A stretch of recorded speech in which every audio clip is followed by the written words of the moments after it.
babae sa video na si Suzette Bensing, natuntun namin sa Cogon Pardo sa Cebu.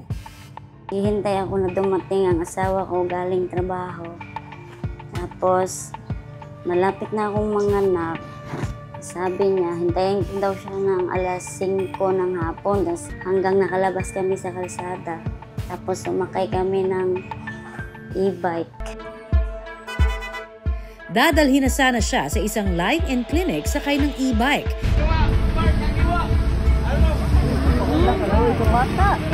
Nang biglang ang bata, lumabas na.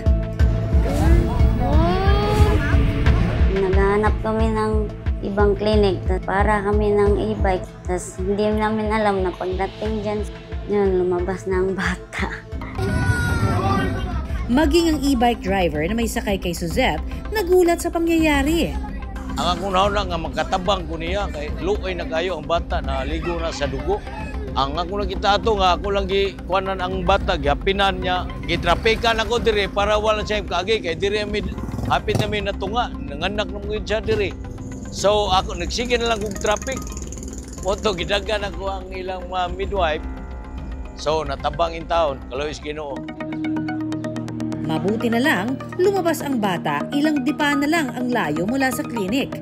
Kaya sa video, makikita ang pagtakbo ng dalawang midwife kay Suzette. Lumabas yung dalawang staff midwife ko, tapos doon, dala na po yung mga gamit nila.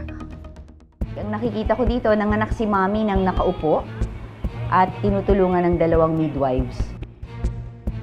Ayon kay Doc Maria Carla Esquivias Chua, isang obstetrician gynecologist, posibleng magdulot ng laceration o punit sa puwerta kung manganganak ng nakaupo ang isang babae.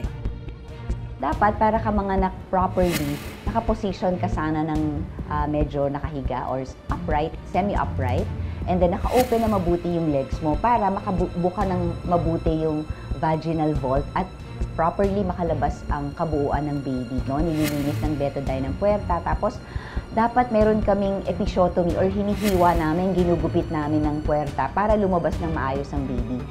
Kasi pag hindi na-monitor ang fetal distress, example, this mommy, nandun siya sa tricycle, panay na hilab niyan. Hindi natin alam kung bumababa yung heartbeat ni baby. Pag bumababa yung heartbeat ni baby, fetal distress yun. Dapat yun, cesarean, kung talagang distress na matatawag. Laking pasasalamat ni Suzette nang ilang segundo lang pagkalabas niya ng sanggol, narinig na agad niya ang unang iyak nito. Dala ng kaba sa dibdib mo. Ano ba ang gagawin ko dun sa baby ko? Kwento ng mga midwife na sumaklolo, sinigurado nila na maayos at ligtas ang sanggol. Binalot na po yung baby. Kinuha yung baby, kina-cord clamp, tapos kinat. Dito sa among end, quick response pag may ganito. Kasi po yun, rare case na po yan. Ang mga ganitong non-institutional delivery, posible raw magdulot ng peligro sa ina. Postpartum hemorrhage ay very common cause of mortality sa bansa natin. So, nagkakaroon ng hemorrhage or malakas ang pagdudugo ang mommy pagkapanganak, pagkaganyang non-institutional delivery. Kasi hindi nga ready yung puwerta, bigla na lang lumabas, pwedeng nagkaroon ng laceration, pwede ring may matira na mga portion ng placenta sa loob, mag-cause ng atony or paglambot ng matres at madaming pagdudugo. Pwedeng ikamatay ni mommy ito.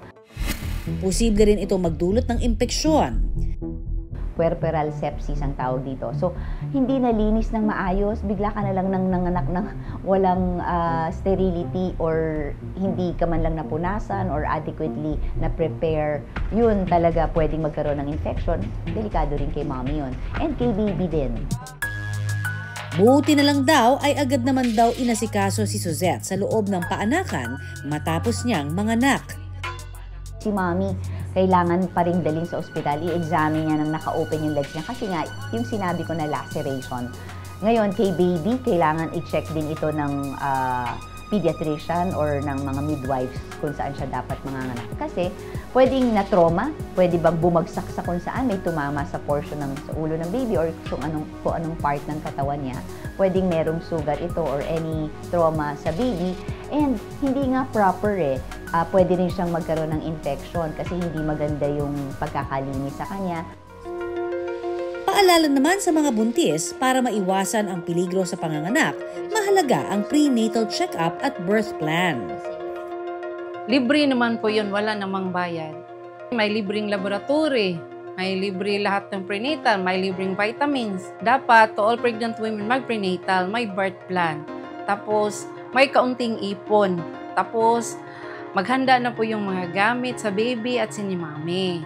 Nababantayan yan kung may regular kayong check-up sa OB ninyo at sa inyong mga midwives or sa health centers ninyo. So, kailangan maiwasan ito dahil masyadong nakakatakot ang complication kay baby at kay mommy. Pwedeng maging cause of death ito.